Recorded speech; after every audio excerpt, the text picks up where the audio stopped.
All right. Well, good evening, everyone. Good evening. We are excited to bring to you this great interview today with Clifton Lyles.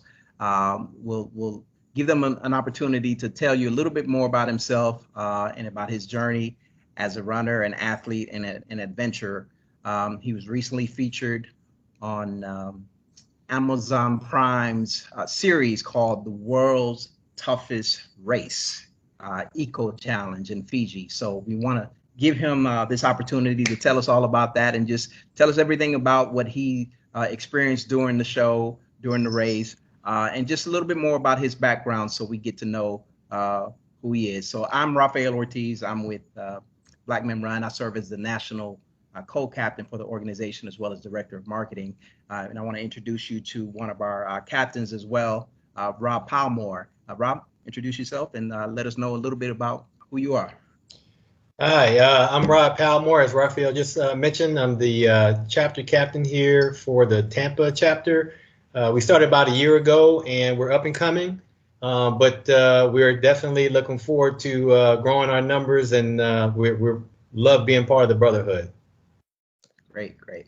And we're certainly glad to have you as part of this interview process. Rob is also, I would call you an adventurer. He's definitely a trail runner, used to those long distances. So he brings some experience to this interview. So I wanted to make sure that we include him to ask some questions as a fellow trail runner and adventurer himself.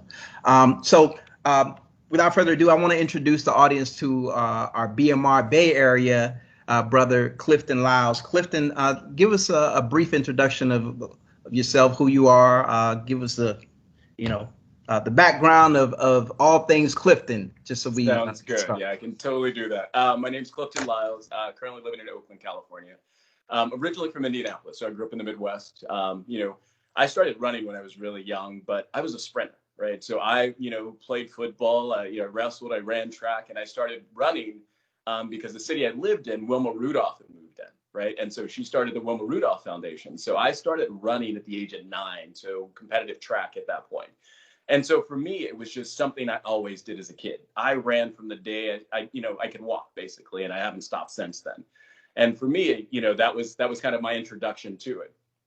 Since then, as we get older, we progress in age. You can't run in college anymore. You start running out of sprint races you can run into. So I had to find something else to do. So like a lot of us, you started with your 5K, and you gradually move your way up until you find a distance that you're kind of like, okay, this one feels good. And in the process of that, I kind of found adventure racing. I watched Eco Challenge, the show that you were just referring to, back in '99, and that was the first time I'd ever seen anything like that. I'm a former Marine, so I'm a hard charger. I'm used to doing some crazy stuff just in my training and things like that. But when I saw this show, I was like, what is wrong with these people? Like, why would you do this on purpose, right? Right. And so by the second or third episode, I was kind of like, I wasn't criticizing as much. I was just kind of watching and appreciating it. By the third or fourth episode, I was hooked, right? So the fifth episode was on a Friday, was on Discovery Channel. I literally went out and found the first race I could find and signed up and started racing and have kind of done it off and on since '99. This is my third expedition race, and expedition races are generally like 8 to 12 days long. And so I did one back in 2004, did another one in 2006 in Moab, and then I did this one. But during that whole time, I've been doing running, mountain bike races, things like that. I'm a chef by trade, so I've been fortunate enough to be able to travel a lot. I've lived out of the country. So I was out of the country between 2011 and 2015. And during that time, I kind of took a break and I wasn't doing anything. So I lived in London for a while. I was in the Philippines and lived in Dubai. And I was a chef and was the head chef for Emirates Airline in Dubai. So came back to the Bay back in 2015, late 2015. And then, found the brotherhood, got back into running, that had the trails right behind me over in Oakland here. And I'm like, okay, let's get back to what I haven't been able to do for the last few years. And so my wife told me about you guys, because I'd been away from a while, so I didn't know what was going on in the area. And she told me about you guys. I looked you up and kept trying to get in the organized runs, but we know how life gets busy. So I ordered my shirt and made sure that when I was going to my races that I was at least representing, whenever I would run. And so for me right now, I kind of focus on anything from a 50K to about 100 miles. It's kind of where I do for trail running. But I do everything. I do kayaking, I do biking, I do, rock climbing. So you name it, I do it. And the reason I do it is because I've had to do it because of the sport that's so obscure and unique. You've got to learn all these different things in order to do some of these races. So that's kind of what got me started and kind of what allowed me to find the brotherhood. Nice, nice. So for those people that are not familiar with the world's toughest race, the Eco Challenge, let's backtrack and just give them a little glimpse of what that's all about. Now, I saw all the episodes. There were a total of 10. Okay. Yep. Just as a background, I understand there were 66 teams that competed Yep. from 30 different countries. And the challenge was to travel 671 kilometers, if I'm not Correct. mistaken, Yes. in a total of 12 days. Yes, 11. Yep. In 11 days. Yep. Okay.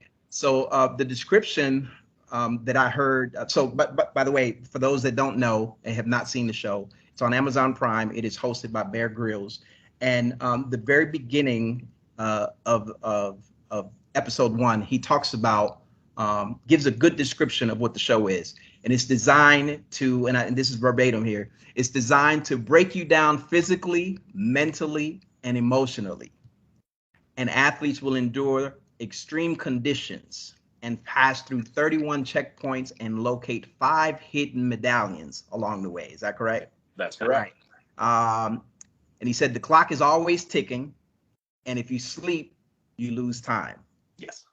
If you got lost, you will make mistakes, you'll fall behind and miss cutoff times. If that happens, your race is over. Yeah. He said you can't use any modern technology, and you had to rely on your wits, your experience, and each other. But regardless, everyone will suffer. That was the introduction to the show. That's the world's toughest race. So tell us what made you want to sign up for this grueling challenge?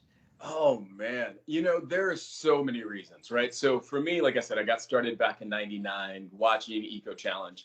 And so it's really what started my interest in the sport. It's the executive producer is Mark Burnett. He's the creator of this show. And Mark Burnett, you guys know, has done Survivor, Apprentice, like all these major shows, and has made tons of money. And so after he launched Eco, he started doing some of these other things that were more popular, made more money. And so he kind of just let Eco go because it was a passion project for him that kind of got him recognized, but he wasn't really making the money that he was making in some of these other races. So he just let it go for about 17 years. So we would hear these rumors every 5 or 6 years that the race was coming back, and it just never did. And so this year when it came back, I was like, okay, we got to be in, and there has to be an all African American team because there's never been an African American team. I'm one of only 3 people that I have found in the world, African American, Black, whatever you want to classify, depending on where you are in the world, that has ever done an expedition race. Wow. And so for me, it was saying that, there's a lot of people out there who, one, don't think we can, have never seen us do it. And there's a lot of us that don't see ourselves doing it. And the only way that was ever going to change is if there was someone who actually did it. And so I went out and put together a team to do it. Nice. So Team Onyx, let's talk a little bit about your team because you guys, as you mentioned, you're the first all African American team. So representation obviously means a lot to you. Why was it so critical for you to have not only an all African American team, but even within your team, you had some diversity. You had women, you had representatives of the LGBTQ community. Talk a little bit about how the team was comprised and why it was so important to have representation. For me, it was important to have representation because, with all the things that we're going through politically in the US and around the world, people are calling it nationalism or whatever you want to call it, when it's really just racism. And the way that people like that become successful is they start trying to segment us all in these little categories and put us against each other. So we can't really focus on what the real problem is. And so by having representation and bringing us and our team that was diverse of Gen X, millennial, men, women, gay, straight, 20s, 40s, 50s, across the board, what we were trying to do is to show the world that not only are we here, but we are a part of the collective group of Americans and people in the world, and we deserve and require just as much respect and acceptance as anyone else. And so by going in sports, the one thing I've always found with sports, it's almost like the great equalizer, right? When you're on that field and everyone's on that same field, you're no better, you're no worse. You're on that field, you're competing, and your efforts and your will and your determination show through. And that's what you're judged by. The color of your skin disappears at some point, and people just see you as the person you are. And so it was really important to me to comprise and find a group of people that were tied to that mission as well. And the other thing that I've always looked for when I'm putting together something like this is I want people who have a little chip on their shoulder, right? I want people who have not allowed people to define who they are or accept someone's definition of who they are or should be. And I think, when you're doing something that's crazy as an 11-day race in Fiji through the jungle, you got to have a little attitude behind you. You know what I mean? Because there's going to be some hard times where you're just going to have to buck up and be like, yeah, we're doing this. And so it was really important not only to find that diversity, but find those people who were always kind of looked at as outsiders, who didn't kind of quite fit the mold that people were trying to dictate to them. And so when you put someone like that together and a group of people like that together, the power, the energy, the determination behind that is immeasurable. And it was great to put together. Yeah, and it was great to see. You guys had some awesome team dynamics, some funny moments as well. You had a few characters. For sure. So tell us a little bit about each team member and how you guys got together. Were you in constant communication with one another prior to putting the team together? Were you racing together? How did you guys get to learn and know one another and put the team together? Yeah, it was really funny because I actually found everyone through social media because there are so few people who have done this or that have the capability to do it. It was really going out and finding everyone. So I knew of Corey, and Corey, for those of you who don't know, Corey's an openly gay man, amazing athlete. He's a professional trail runner with the North Face. He's got several records on different courses around the country. He just set what's called an FKT, so fastest known time, on the Ice Age Trail. So I'm going to say this, and this is not a misstatement. This man just ran almost 1,200 miles to set the new Ice Age Trail record on that. I don't think our audience caught this. Say that one more time. 12, just under 1,200 miles. Wow. And the FKT is for fastest known time. And so when people aren't able to race like they are now, a lot of athletes go out and they find, recorded records that people have documented on certain courses and terrain. And so his goal was to raise funds for people during COVID and to feed people that were less fortunate than himself. Okay. And so he basically ran out, put this together in about a month, got some friends together and organized it, and literally ran and ran and ran. Ran through injury, ran through fatigue. And so his target was to run it in 2 days under the record. So he was going for like 18 plus 19 days. The record was over 21 days. Even with injury, he still beat the record by over 5 hours. Wow. So that's kind of the type of people that were on the team. So you've got Corey. We had Chris Smith. Chris is a former Navy SEAL, is a CrossFit gym owner. Chris does everything. He does a lot of disaster relief. So when the storms are falling in different places and they have that initial team to go in and triage and set up and assess situations and fix things and get people mobilized, that's what he does in his off time, right? And in his on time, he's got one of the largest CrossFit gyms on the East Coast. He's got numerous world record holders in his gym that he's produced. The man is a coach among coaches. He knows how to motivate people. He knows how to get you to put in the work that you need to do in order to be the best you can. And so Chris was one of the other people who had actually finished an expedition race before. So I kind of knew of him, but we had never met. Okay. And the other person on the team was Samantha. Sam was an ultra endurance mountain bike rider. She rides for Giant Live. And so Sam, had attempted the Continental Divide ride. So it was like 2,700 mile ride. She didn't finish it. But the thing that I loved about Sam is when she didn't finish, another week later, she went and found a smaller ride just because she realized that it wasn't about abilities why she couldn't finish. She just wasn't used to the logistics and, where do you sleep and what do you do, because it's weeks and weeks on those trails. And so she just went right back at it to figure it out. And the last person on the team outside of myself was my daughter, Michaela. She's Division I basketball player, played for Cal women's basketball team, went to the Final Four her junior year. And so it's just in the blood. This is what we do, and this is who we are. So just having family with you when you're in a situation like that, that you can lean on, or that know you in such a way that you don't even have to say it. You just make eye contact, and she knows what I need or what what I'm looking for. And to have these people that I haven't known long, but as we all know, it's like we get to these meetups and stuff like that. You don't necessarily have to know the people, but you still have a bond, right? And it's an unspoken bond that you have. And what you guys will see on the show, for those of you who haven't seen it, and those of you who have seen it, you see that bond, right? That even though we've only known each other for a short time, we only trained together for 3 days before this race. That's it, right? Because everyone was spread out and everyone's schedule was so chaotic. We trained for 3 days before this race.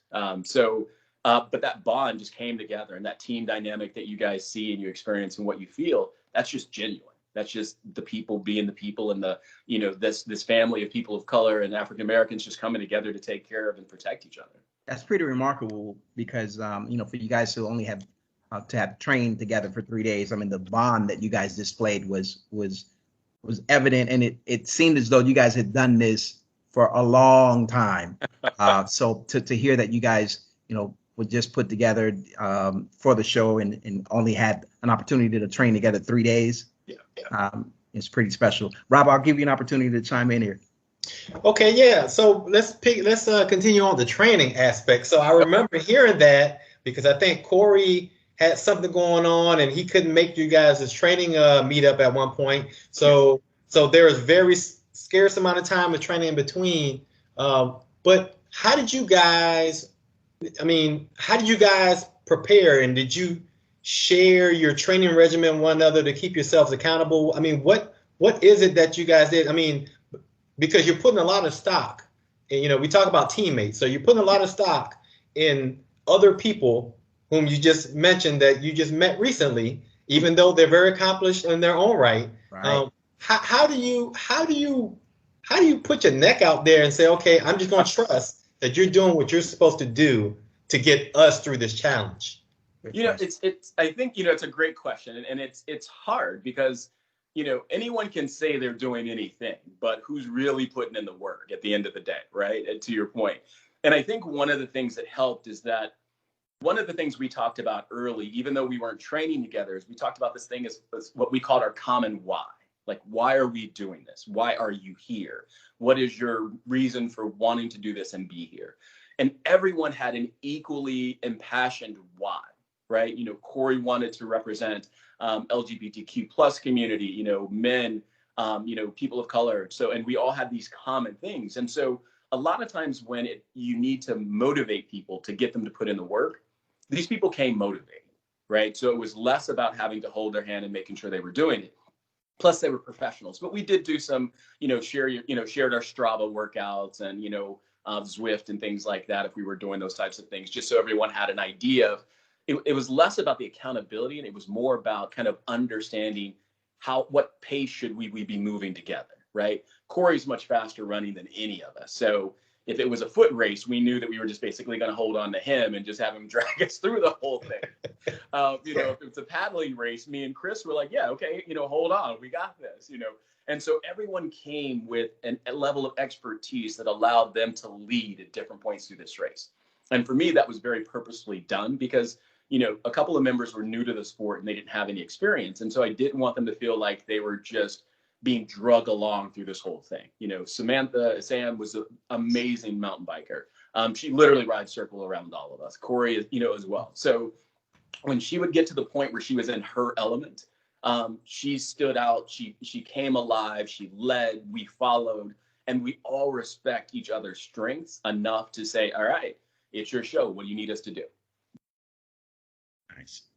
Wow. And so looking at you mentioned something earlier in the conversation about your why and the reason why Team Onyx came to be, but you also mentioned at the early point about some of your background and that obviously your time in the service and in your time in your professional life, you traveled around the world. And if you travel, I'm sure, just like many of us who've traveled, we know how we feel when we're here in this country. Right. But we also somehow it just hits us that we never miss an opportunity to see when we're treated differently when we're outside of our country. Yes. Similarly, since you competed in the Eco Challenge with 30 countries being represented, you had people from other nationalities. How did they receive Team Onyx when you guys at some point during, the maybe prior to or during or even after the challenge? It was amazing, really, because like I said, I think one of the things that's kept me so interested in adventure racing is generally the quality of the people that are there, right? And you may experience this in ultra marathons and trails as well. You just have an amazing, authentic group of people, right? And so that is part of it, and it becomes welcoming in the sense that people are not really judging; they're curious. They don't know how to ask the question. They don't know what question to ask. But they're not necessarily like, why are you here type of thing, which you get in a lot of other things in life. And so, we had different groups from around the world that were like, there was a Turkish team that was there that we kept bumping into throughout the race. And, we come to find out at one of the parts of the race where it was like the muddiest, muckiest you could ever think of, we were having a conversation. And, when they, like, one of the guys went to school here, and knows, I can't remember his name, the senator out of New Jersey right now, black guy. It's Cory Booker. Cory Booker. Cory Booker. Thank you. Yes. And so he knows Cory Booker, went to school with Cory Booker. So it's like you find these experiences of like, wait a minute, I'm all the way in Fiji and I'm meeting a dude that's like buds with Cory Booker. And like after the race, we were doing like video chats and shouts out to Cory Booker as Team Onyx. So it's just like, people around the world are amazing. And I think traveling, what I found is that we're seen as Americans first. Right. Our color comes somewhere later. They know you're American. They first want to learn who you are, where you're from. Oh, you're from California. Then they go into all these things. And by the time you've gotten through that, you've got a better understanding of who the individual is. And so they don't treat you like you get treated here a lot of the times. And so I find it much easier to exist outside of the U.S. than I do in the U.S. itself. Nice. And the great thing about sports is that we all have that one common goal or common enemy. When it comes to marathon racing, that common enemy is 26.2 miles. Exactly. In the case of adventure racing, you're all trying to finish. You're trying to, be successful. So that whatever the common goal is what brings us together, regardless of your background, your race, your nationality. And that's what I love about sports. Now, speaking of success, there were 3 keys to success to the show that Bear Grylls talked about. He said, number 1, respect the wild. Don't underestimate the distances. Right. We'll talk about the other 2, but were there any distances or any sections of the show that really surprised you, where you said, "Oh, this is pretty overwhelming"? Overwhelming, no. I think what we did experience though was how slow some of the sections would move, right? So the race was set up in such a way, while the 671 kilometers is a great distance, there were some areas that were set up to make it so people couldn't go too fast, right? They're trying to film it. They want they want these, exciting, and interesting segments and stuff like that. So the Billy, so those people who ever see the Billy, oh my God. How do you train for that? What's that? How do you train to build one? And how do you train to... There's just no way. I didn't understand that. So I didn't understand how people, I didn't know what a Billy was until I saw the series. Right. But then how do you train for that? Or were you given any specialized training beforehand? Okay. No, you figure it out on the fly, literally. Right. And so that section, we basically, we're trying to figure that out. And, it's like you can't move it very fast. You got a round pole that you're pushing through the water. Right. The water's just going around it. You're not getting anything. And so there was a lot of things like that. And I think the one thing that did kind of surprise us on the one section that you guys don't see on TV is after we got to the island, we did the trek around the island, we got the checkpoints, we decided to sail out that night because because we don't have a good paddling team, and there was some wind coming, and so we were like, okay, we can finally catch the wind and actually sail. So we left out, and we were sailing back to the island where you have to dive to get the first medallion. And so as you're sailing, you're kind of dependent on the wind, right? So if you want to paddle, you can stop, and paddle wherever you want. But we were like, okay, we got a nice wind. It was taking us to the island.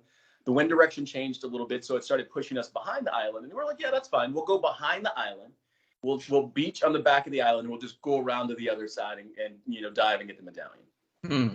We get on the other side of the island. This is right before dawn, right? So it's still dark out, but the sun's starting to come up. Our boat falls apart completely, just falls apart in the middle of the ocean, right? So we're holding on to the boat. It capsizes, goes completely over. All of our gear is falls out in the water. Some get stuck up in the boat because a pressure cabin. And then we're there for 3.5 hours until someone finally finds us. The currents is pushing us out into open ocean. And luckily there was a fishing boat there. And we're screaming and sending out flares. We got the guy to finally pick us up. We climb onto this boat. And this is one of the best experiences we had. We get on the boat, and the guy's making us tea and snacks and all kinds in the middle of this race. So the race organizers finally get our phone that we can call, and they finally get us. They come and get us. We get to the island. So by then we've lost about 4 hours before we can get our boat repaired and fixed and back on the water. But in the course of our boat capsizing, we lost some gear. So we lost 4 hours to that. They gave us a 6-hour penalty. So by the time we finally sailed over to the other side for the stand-up paddle boards, we had to sit there for 6 hours. Oh, wow. And so what you guys don't see is we literally had gone from probably 50 something to mid 30s. Right. And then everything just fell apart for us. And then the penalties and all this other stuff. So for me, that was kind of don't underestimate. That was definitely a moment of not underestimating. Wow.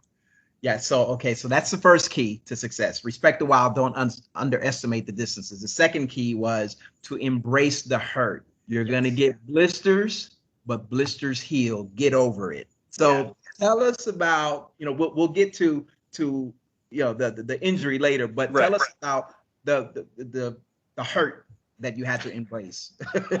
The hurt, man, it was real. It was real at different points, right? So, the stand-up paddleboard section, right? So we did that in the middle of the night. So the whole time where they show the show and they talk about how there was that storm that came in that shut down the race, right? Mm-hmm. We didn't know anything about the race being shut down, to be completely honest with you. Oh, wow. Because after we served our penalty, we launched out into the open ocean and the storm came in. So we're in open ocean getting blown around and all over the stuff.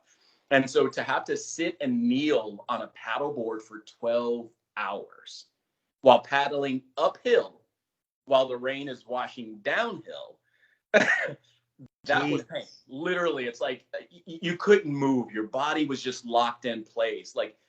You had pieces of your body that hurt that you didn't even know you had because you were paddling literally on a stand-up paddleboard for 12 hours.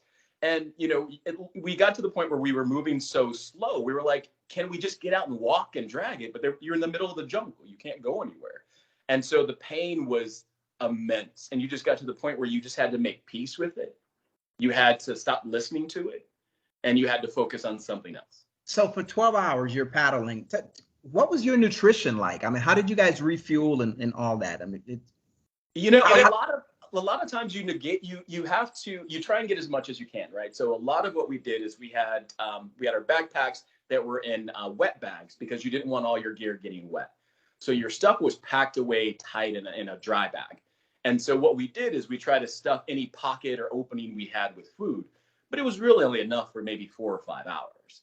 So you just get to the point where you're not eating. You're literally paddling, you're exerting yourself for 7-8 hours with no food and no water. Wow, I can't imagine. Okay, so you had to embrace the hurt. Yes. In order to be successful. That was point number 2. And then the third key to success was we never leave a team member behind. If one member gives up or gets injured, the whole team is out. Yeah. So talk to us about about that third key to success and never leaving a team member behind? Because for those of you that have not seen the show, well, I'll let you tell us exactly what happened during the show and Team Onyx. So Yeah, well, and I'm a Marine, so our motto was never leave a man behind type of thing. So for me, it's definitely the way I race. I was in a race years ago where I actually had to carry someone out. So it's a part of the experience, right? But this time, out of all the years of racing, I was the one who got injured. I was the one who went down. And so for me, what had happened is we had raced pretty much nonstop for 4 days. So in 4 days, we had 4 hours of sleep in 4 days, and that was no exaggeration in that. Maybe got a couple teammates that had maybe a couple more hours of sleep. I was the navigator, so whenever we would get into a transition area, we get a new set of maps. I had to then replot and figure out where we were going, how we were going to get there, and just all the logistics behind that. And so everyone else had different gear they need to work on. So everyone had a job they needed to do when we got to these areas. So after finally getting some sleep, we're in camp 2. We've got 5 hours of sleep, which is like more than we've had in literally the last 5 days. Right. We were feeling good, right? We were all, loaded up for bear. We knew the next section was going to be extremely long. So we took about enough food, clothes, everything else, life vests, all the stuff you were going to need for 2.5, 3 days. And so we got some pretty heavy packs on, and I'm generally the guy who carries the majority of the weight. So if someone needs a little help, I'll take on a little bit more weight. And so we start mountain biking out. And so the team usually rides up in front of me, because as I'm looking at the map on my bike, I need to figure out where we're going. And the way that we do it is we basically do kind of like a leapfrog. Like if they come to an intersection and they're unsure of what to do, I ride up and be like, okay, either we're turning here, we're turning there, we're going straight. And so we do this thing of just this push-pull. So them being ahead allows me to ride faster, but it also allows me to focus on what I'm doing from a navigation standpoint. And so they go and they wait for me at an intersection, and I don't show up. Right. And so they're like, all right, he's coming. What's going on? Coming. Yeah, exactly. Like, and then all of a sudden they're like, okay, this normally doesn't take this long. Like, what's going on? And so they turn around and come back. And at that time, there was the roads in Fiji are pretty brutal, right? With all the rain and stuff they get, there's lots of holes and ruts and stuff. And so I was bombing down a hill, 25 miles, 30 miles an hour, something like that. And the back tire hit a rut and just kind of fishtailed out. And so I try to get my line back, and try to line up and try and get it. And at some point, the bike just kept going with all the weight, high center of gravity, the speed, the descent. And when that happened, I turned, thought I was turning to try and turn my way out, and just went down. And literally with all the momentum, I probably slid about 15 feet off of the road into a ditch. And if it wasn't for that ditch, I don't know how much further in the road, off the road I would have gone. So the ditch kind of caught me, and it was odd because they caught majority of this, the end of it, they simulate part of it, but they caught me in the ditch trying to get out on live camera, because we had a guy who was following us a decent part of the race. We were one of the featured teams. They wanted to tell a story around our entrance. And so that was when, the no man left behind came in. So my team comes back in. I'm typical go captain, navigator. Okay, like, what do you need us to do? I'm like, okay, I need some bandages. I'm going to wrap this up. So can somebody get the bike ready? And Sam, who's the expert biker on our team, knows instinctively, like, yeah, that stuff can wait. What I need to do is I need to check out your helmet. Right. Because I need to see what was the severity of this impact, because I wasn't there to see it. So I need to see what the data tells me. And so Sam immediately goes to my helmet, and she looks at my helmet and says, your helmet's cracked. And Sam says, I need you to sit down. So I immediately go from being the captain, trying to get, rally the troops and trying to get myself back on. And like I said, we listened to whoever was the expert in that field. Sam said, sit down. I sat down. That's right. Right. I didn't ask the question. She said, you had a crack in your helmet. You need to sit down. I sat down. Right. And so that no man left behind is like the team had to make some hard decisions from that point moving forward on what we do next. I was like, I'm feeling fine. Let's go to the next place that's going in the direction of continuing. And they're like, no, we should go back. And I'm like, okay, we'll go back, and then from there, the story kind of unfolds, it ended up being a concussion, we end up having to pull out of the race. But it was a decision we made collectively. While in my mind, I'm still wanting to race and finish what we've started. At the end of the day, the concussion that I had, it took me 2 weeks or so to really be able to concentrate after that. And so there was no way that I could have gotten in the jungle and some of these other aspects and really been able to look at the map in a way that I needed to make sure that we were safe and getting in and out of where we were at. And so we collectively made the right decision. We get to race again. Everyone's fine.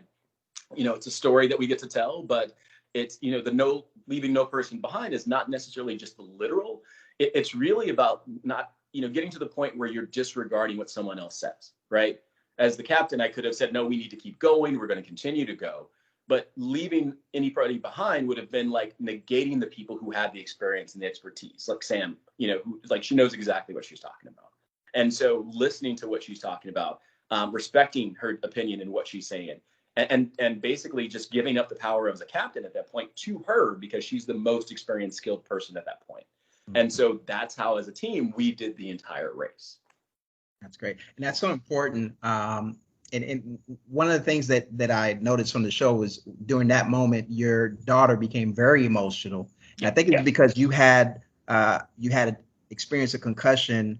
Was it a few months prior to that? What led to that? What kind of accident did you have with that? It was a bike accident as well. Yeah. So basically, it's, there's, with mountain biking, I think, there's a decent number of people out there. There's a very fine line on mountain biking from hitting this great edge and, like, taking all your speed and momentum through something to wiping out, right?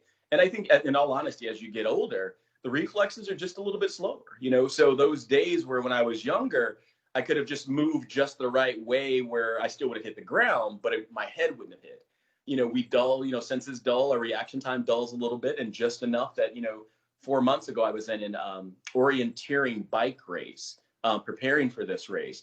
And so I'm, again, looking at my map, I'm racing, I hit a rut. And because I'm looking at my map, because you can't really see your wheel at that point, it was literally just like immediate down, head plant into it, got back up, kept going. And I didn't realize that I had a concussion until my wife was like, "You've been in a real bad mood lately. You okay?"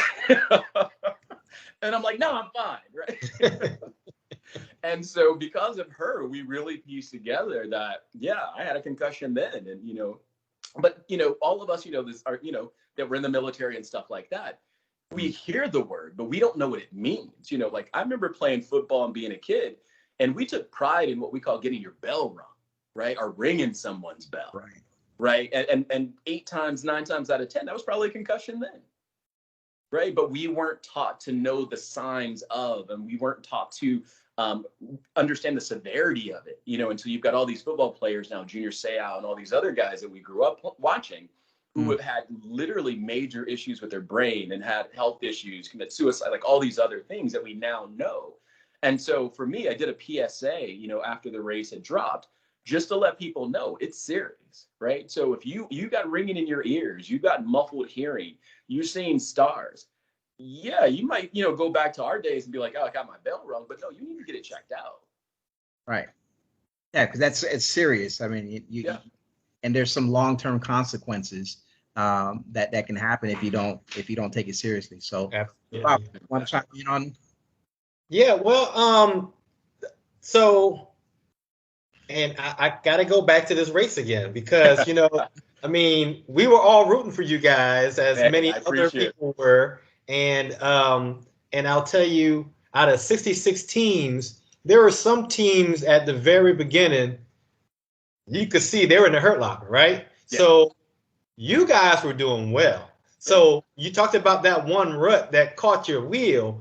You were just one rut away from continuing on. Okay. And you guys, I mean, granted, everyone's was kind of growing weary. That's to be expected, but you guys were actually maintaining a solid advancement along the course. Yeah. So knowing what you know now, and we agree. I mean, you and your teammates made the right decision, because I wanted to know, and they didn't reveal in the show. It's like, hey, did he have concussion or not? We didn't get that story, but we kind of, based on the cracked helmet, we just suspected you did. But knowing how well you did, and I'm not sure how soon after you guys completed the actual challenge, were you able to see the footage of the entire series, or have you guys seen that? Yeah, we just saw it when everybody else saw it. So Oh, we wow. never Okay. got to see. Yeah. So it was news to us. We kind of knew of some of the situations that happened with some of the other teams that we talked to. Right. But for us, we were fans as well. So when everyone else saw it, it was our first time seeing it as well. And so based on that, it's like now you get to see. It's almost like, like if you're in an ultra, you don't know unless you're in the very front. You don't know if you're mid pack or at the tail end, Right. until someone passes you, and now you say, "Oh shoot, I'm further behind." But Right. guys were maintaining a pretty good clip, and like I said, just because of that spill you had, I mean, just prior to that, you guys were actually looking pretty solid. So knowing what you know now, and now looking now in hindsight, seeing the competition and where they fared. Mhm. Is there going to be another Team Onyx appearance soon, or? Of course. Oh yes, yes. Okay. Yeah, we've applied to the next race, which is in Patagonia 2021. So we've got 3 of the original 5 team members. My daughter is starting a family with her partner, so she's out for the year. And Sam has kind of gotten out of the sport. It's a tough sport, Yeah. but she's still doing her biking. So we wish her love and luck. And so I started building the team bigger immediately after the race, because one of the things that you realize when you're doing this is that not everyone has the ability to do everything, and nor should you expect them to. And so I knew we needed specialists in certain areas in order to be competitive in a way that we want to be. And so I was fortunate enough to find a woman who lives up in the Pacific Northwest in Seattle area where I used to live, who's a trained mountain guide. And so we're heading to Patagonia. Yep. She does it for a living, right? You're gonna need that. So she's going to be on our team. We've got another gentleman he was our backup for the race in case someone wasn't able to race. His name's Kofi. He's out in DC area. And Kofi's going to be crewing / racing, because the way we're looking at it with COVID, you can't take anything for granted. And so instead of having a 5-person team, we're going to train as a 7-person team. Okay. Right. And so that way we've got a level of redundancy. We've got time together. Everyone's got a good feel and a good flow. And, if we have to go to a race and someone's not available, we still got a team. If someone gets sick, we still have a team. But yeah, you'll definitely see us again. We've got races potentially scheduled in the US. We've got invites to races in Africa and Malaysia right now. So yeah, you're just now seeing the beginning. Nice. And I saw on your website that Max is on your team as well, right? Is that correct? Yes, he is.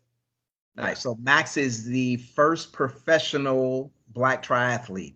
That's correct. Yes. Okay. Yeah, I actually met him here in Arizona. I'm in Phoenix, Arizona.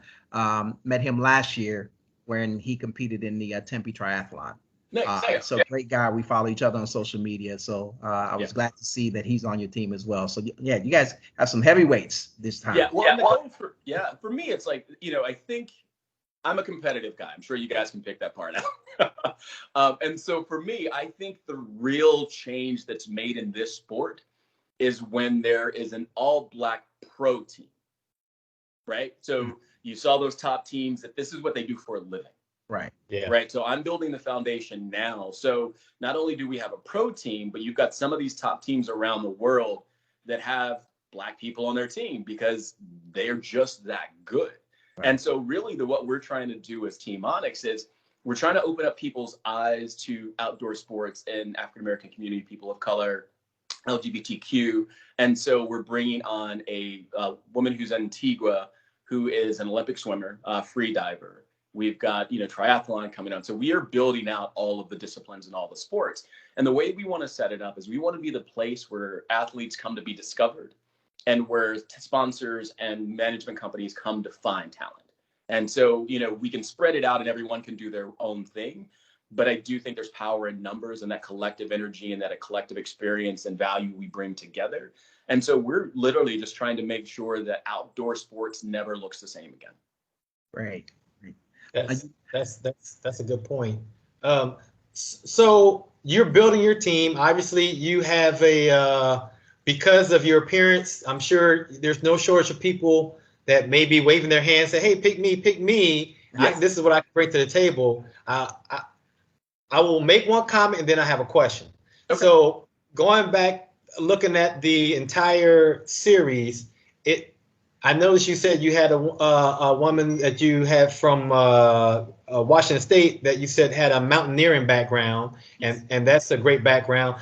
The statement I was going to make was, I think for the teams that remain after you guys, or at some point, at least in the series it showed, some point after you guys had removed yourself from the event, the rest of that tail that was trailing along, I can tell that they mentally checked out in a way because land nav just went out the window. Yeah. And I think if it wasn't for Team Canada and everyone was just following Team Canada, Yes. so that's something to, going back to what Raphael mentioned earlier about what Bear Grylls said, that, this, don't underestimate the course, because, that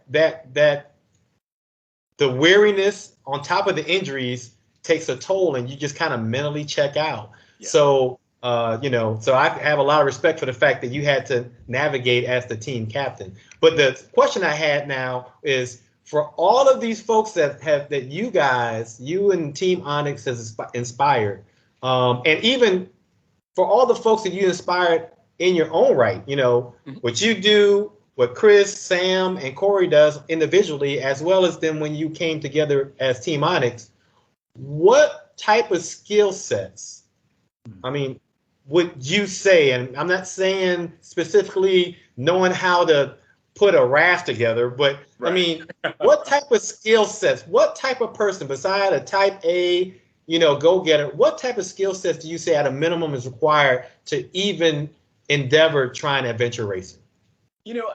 The way that I put it is almost every adventure race has three things in it. It usually has some form of running or hiking. It has some form of biking. And it has some form of paddling.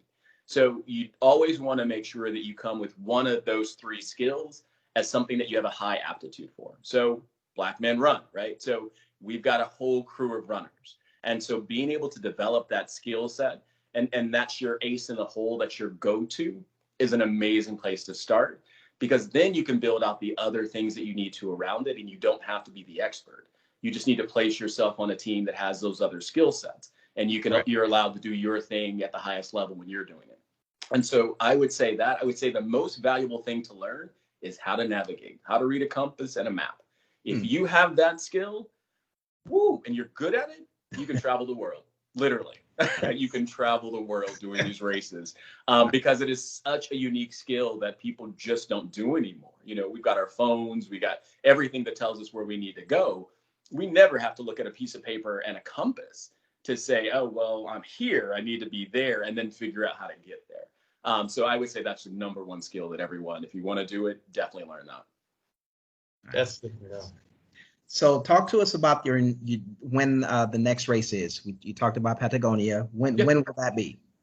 We don't know with COVID. There's a couple different windows. So the weather is so extreme in Patagonia, you can only really do something like this in March, April timeframe, or October, November. And so it'll be one of those two windows, we're assuming, for 2021. But they haven't given us a confirmation. They don't even know. We don't even know who's in it yet. We think we've got a pretty good shot because we've got a storyline and a redemption story that leads into it. Absolutely. And so we hope we get the opportunity to come back. And when we come back, we'll look different. We'll have two navigators, not one, right?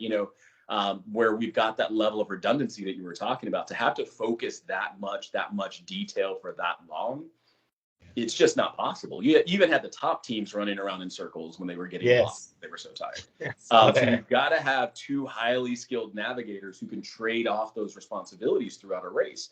And so, looking, things like that. Unfortunately, Mariana, who's the guide, she's a good navigator. And so it'll be the two of us trading off at different parts of the race, where you can just you can turn your brain off and just turn your body on and just follow a go, push, pull.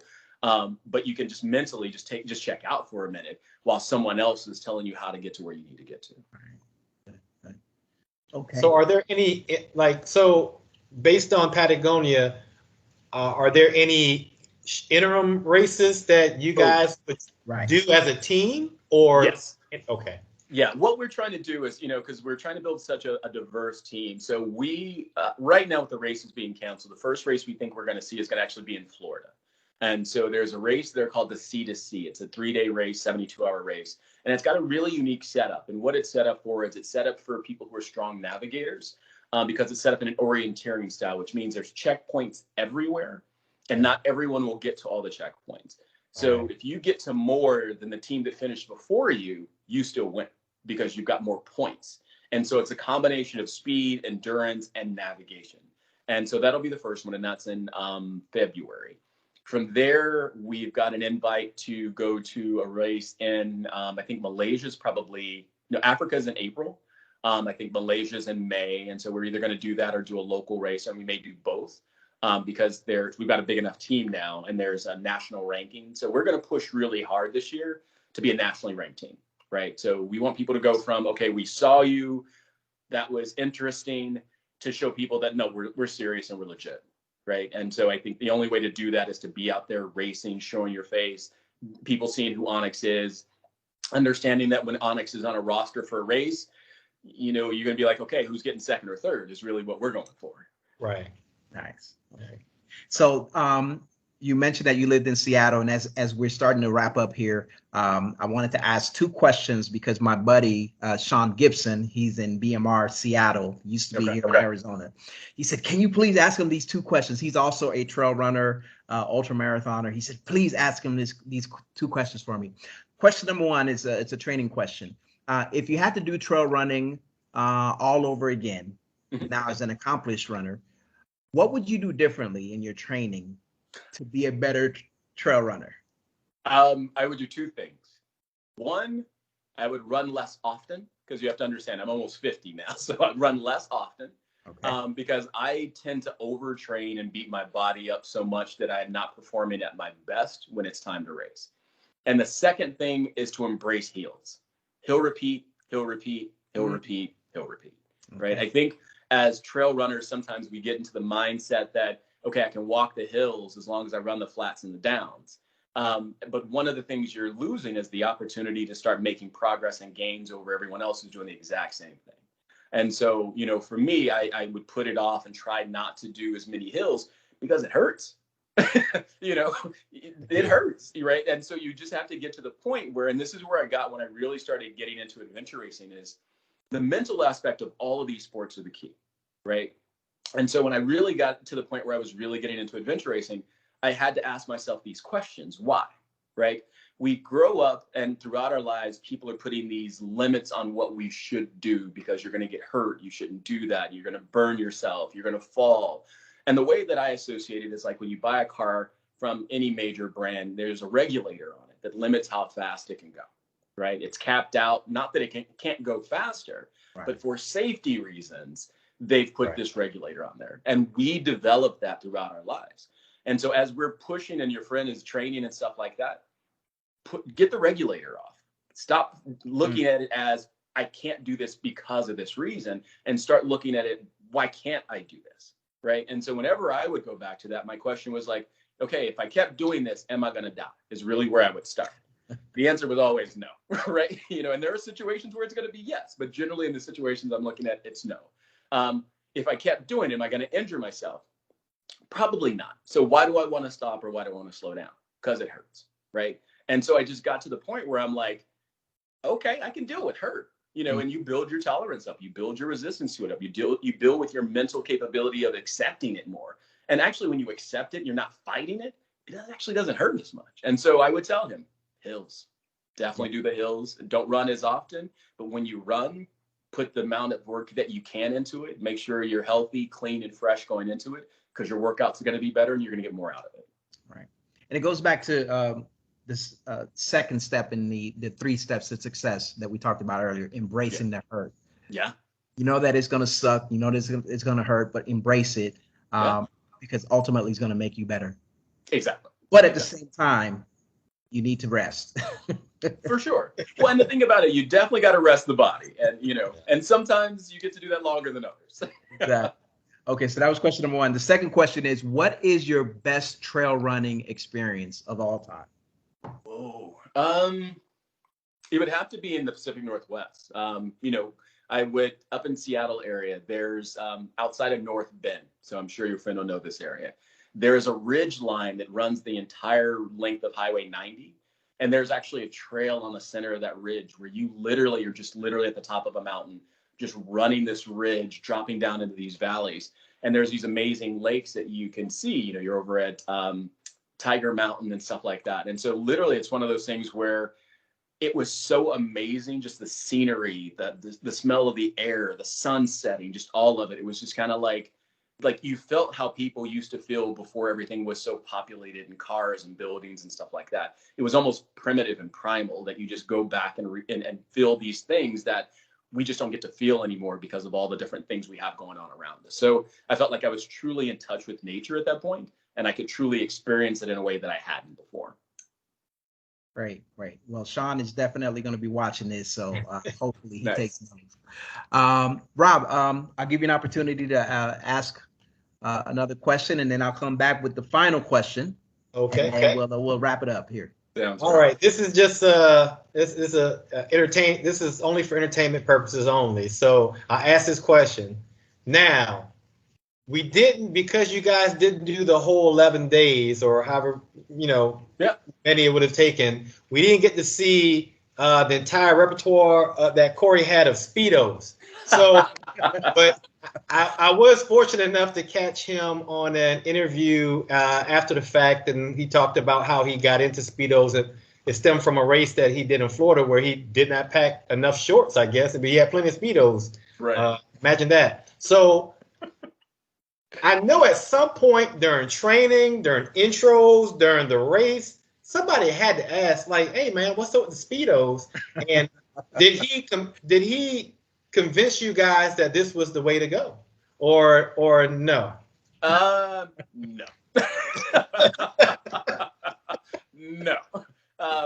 Love Corey, and I'm glad that's his brand. He does it well.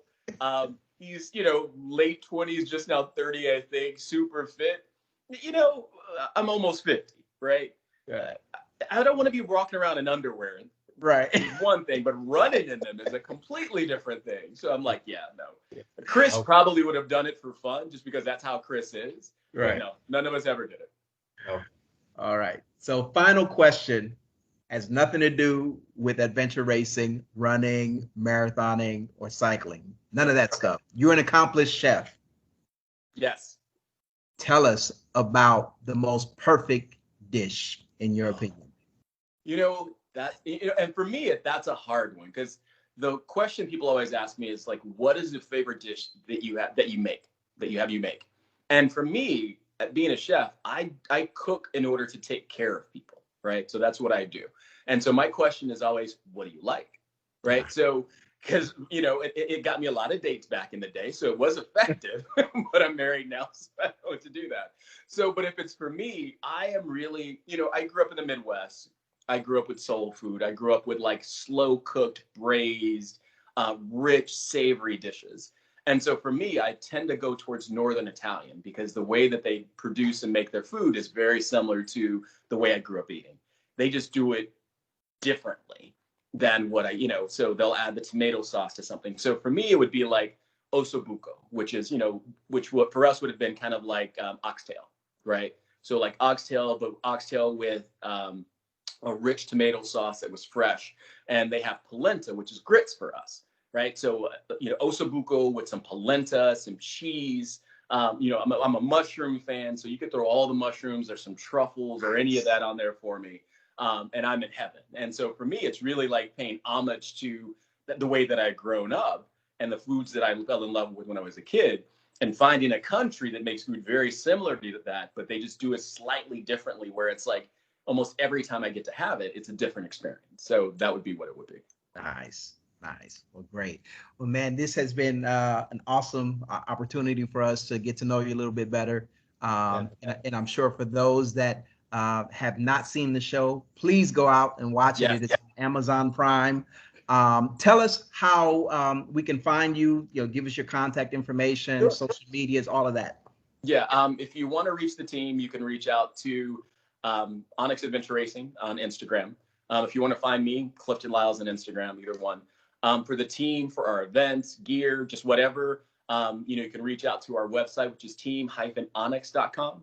And just really quick, one of the things that we're finding is because people are so excited about this right now, and there's this movement getting started about, okay, I want to do this or I want to do that.